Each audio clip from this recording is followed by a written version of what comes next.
Ba't ba sinama mo pa ako dito? Ang dami ko pang gawain sa bahay. Kailangan ko na kasi ng backup. Nahalata na kasi ni Lester na nawawala yung pera niya eh. Ikaw, gusto mo maiwan ka sa bahay para ikaw ang pagbintangan nun. Bakit? Kailan mo nakausap? Anong sabi sa'yo? Kanina lang. Dapat nga, hindi na tayo mangangalakal eh. Kaso, tinanong niya ako kung nasan yung pera niya. Eh paano yan? Baka bawiin niya sa atin yung 10,000 na kinuha mo nung nakaraan. Di yan. Sinabi ko, hindi ko alam. Tapos, naggalit-galitan ako para hindi halata. Ayun, umalis na kami kaagad ni Ken. Buti nga, nasa labas ka eh. Sinama na kita. Kung di kita naisama, malamang, ikaw ang tatanungin nun. Buti na lang nakita mo ako. Kung hindi, ako ang pagbibintangan nun. Tara na nga, mga lakal na lang tayo. Tara.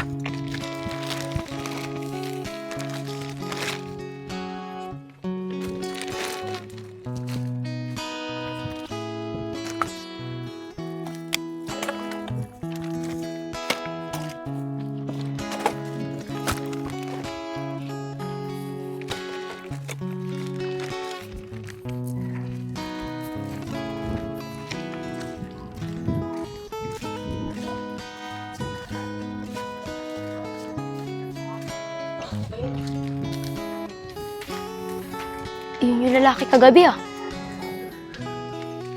Itay, inay, dun po muna ako sa kabila. Mangangalakal lang po ako, baka po kasi mas marami tayong makuha. Sige anak, ingat ka dyan. Baka mapano ko na naman ha. Sige po.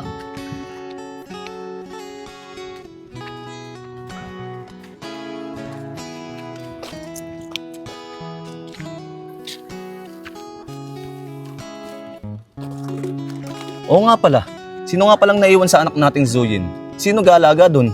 Naku, iniwan ko muna kay Angel. Siya muna pinagbantay ko. Nako, iniwan mo pa kay Angel. Alam mo namang hindi marunong mag-alaga yun eh. Ang mamaya, iwanan pa niya yun. Naku, matuto siyang mag-alaga. Hindi yung puro pasosyal. Hindi naman tayo mayaman eh. Sabagay, minsan nga, pagsabihan mo yung anak mo na yan para matuto naman. Halos sa kanya na lang napupunta yung kinikita natin eh.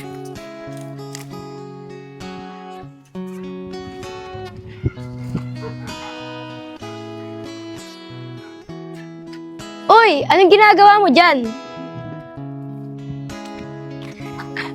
Aray! Aray ko, ang sakit! Aray, ang sakit! Aray ko. Oh, ang ginagawa mo dito? Ano nangyari sa'yo?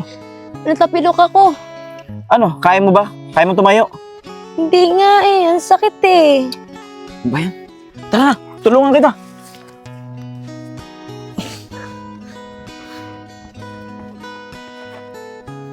Aray.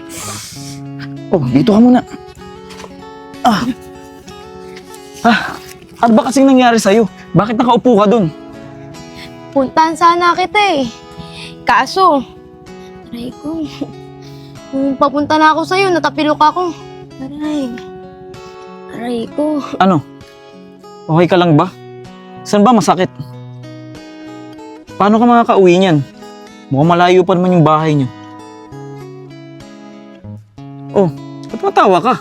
Kala ko ba masakit? Oo nga, masakit.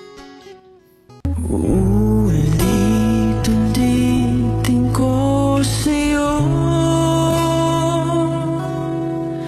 ang nadarama ng aking puso, ang damdamin ko'y para lang sa'yo. Kahit kailan may di magbabago,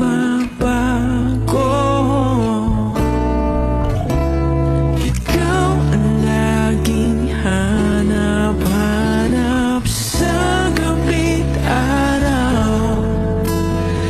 Ikaw ang nais ko sa tuwina ay natatanaw. Ikaw ang buhay at pag-ibig, wala nang ang iba.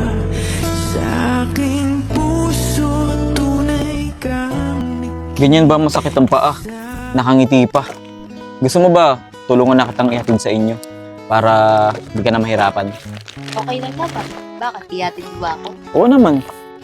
Hoy, lalaki. Anong ginagawa mo sa anak ko? Ba't magkatabi kayo? Sir, nakita ko lang po yung anak niyo dun eh. Nakaupo. Tinulungan ko lang. Sabi niya kasi sa akin, natapilok daw siya eh. Totoo ba yun, anak? Opo, tay. Totoo pong natapilok ako. Ang sakit nga po eh. Hindi ako makalakad. Baka naman sinasamantala mo lang yung pagkakataon na matsansingan yung anak ko. Alam ko na yan. Gawain ko yan dati. Ah, ganon. Eh di lumabas din yung totoo. Kaya pala may panty ni Kumari dun sa atin. Teka lang, Abi. Sinisindak ko lang naman yung lalaki. Sinisindak? O baka nadulas ka lang? Halika nga lalaki ka. Aray ko, Abi. Sinabi Aray ko ko, sa'yo, Abi. sinisindak. Aray ko, Abi. Sa'yo lang naman ako. Ikaw talaga? magpapagasi. Sinisindak? Aray ko, Sinisindak. aray ko, Abi. Teka lang naman. May naisip akong plano. Huwag ka na magalit, ha. Magkakapera tayo dito. Ano ba yun? O baka gusto mo lang lumusot?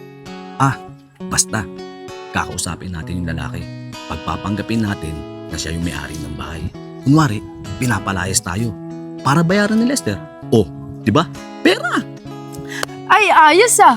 Minsan din pala nagagamit mo yung utak mo. Ano? Tara na. Sige, basta ikaw bahala. Hoy, ikaw lalaki. Sigurado na ako, chinachansingan mo yung anak ko. Panindigan mo yan, ha? Tara, sumama ka sa amin. Teka lang sir, hindi po. Huwag ka nang sumabat!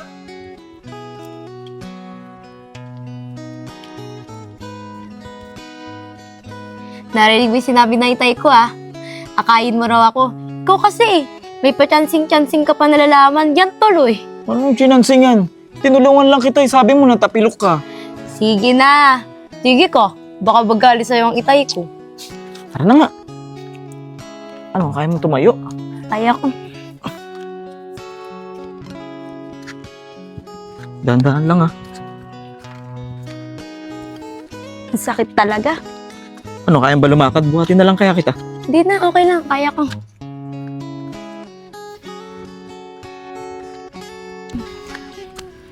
Ano? Kala ko ba kaya mo maglakad? Eh, hindi mo na matuon yung paa mo eh. Kaya ko pa naman. Buhatin na lang kaya kita. Wag na, okay lang. Ulitin ko sa'yo ang nadarama ng aking puso. Ang damdamin ko'y para lang sa'yo. Kahit kailan may di magbabago. Ikaw ang laging hanap-hanap sa gabi't araw. Ikaw ang nais ko sa tuwina ay natatanaw. Ikaw ang buhay at pag-ibig, wala nang ang iba. Sa aking puso tunay kang nag-iisa.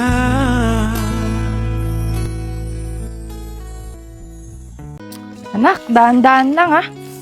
Ikaw kasi tatanga-tanga ka eh. Nako, nagpapapansin lang yan kanina sa lalaki. Tignan mo bukas, tuwid na maglakad dyan.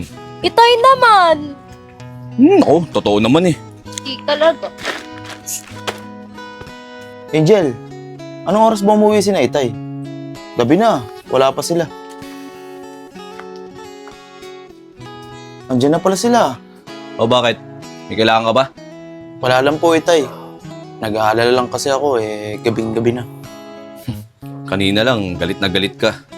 Kayong dalawa nga, maglinis na kayo doon. Maya-maya, susunod ako. Maglilinis na rin ako. Sige po, itay.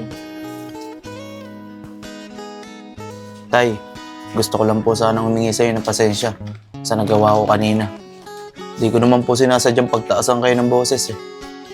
Wala yun, anak. Ganyan talaga sa pamilya. Minsan, merong hindi pagkakaunawaan. Pero dapat, sa uli, nagpapatawaran. Salamat po, Tay ah. Pasensya na po ulit. Hindi ko na po ulitin. Sige, hayaan mo na yon. Ano, kamusta kayo? Kumain na ba kayo? Tao po. Sir, magandang gabi po. Uy, sir! Ikaw pala yan. Ano pong atin? Naparito kayo. Sir, bala ko po sanang gamitin na tong bahay. Bala ko sanang ibenta muna kasi kailangan ko ng pera. Siguro, kailangan niya nang umalis hanggang sa susunod na linggo. Sir, huwag naman po. Kung gusto nyo, magdadagdag na lang po kami ng upa. Huwag nyo lang po kami paalisin. Sir, hindi po pwede. Medyo malaki-laking pera ang kailangan ko eh.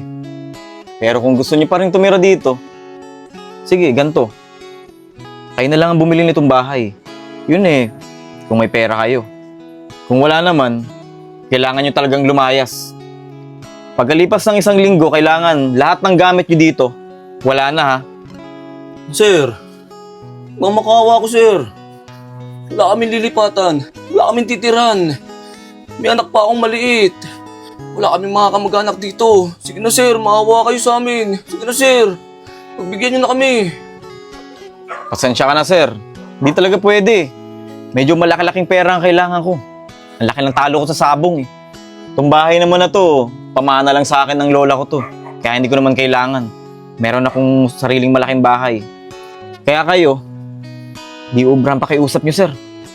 Umalis na lang kayo kung wala kayong pambayad sa akin ha. Sir, hindi na ba talaga magbabago isip nyo? Parang awa nyo na. Sir, mawalang galang na po. Magkano niyo po ba binebenta tong bahay? Total, pamana lang naman sa akin tong bahay na to. Kaya mura ko na lang ibebenta. Siguro mga 2 milyon. Pwede na ba sa'yo yun? 2 milyon? Sir, parang napakalaki naman ang presyo niyo. Baka pwedeng bawasan naman natin yun. Pasensya ka na. Napakaliit na ng 2 milyon para sa bahay at lupa na to. Ang lawak kayo, hindi mo ba nakita? Kung hindi nyo kaya, pasensya na kayo. Aalis na ako. Basta yung pinag-usapan natin. Sir, sandali lang. Nak, abulin natin. Baka mawalan tayo ng bahay. Sir. Ilag. Sir. Saglit lang po. Mag-usap muna po tayo. Sige po. Pumapayag na ako, sir. Yun naman pala eh.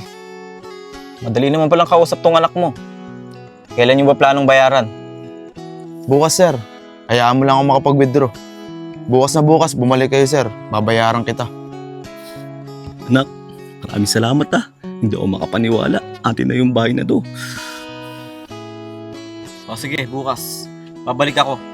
Mga alas 4 ng hapon para siguradong nakapag-withdraw ka na. Kasi sarado ng bangko nun eh. Tandaan nyo bukas ha.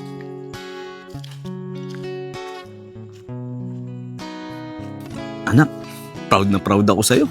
Ang galing mo. Wala ka ng problema, tay. Ano, tay? Masaya ka ba? Sobrang saya. Salamat talaga.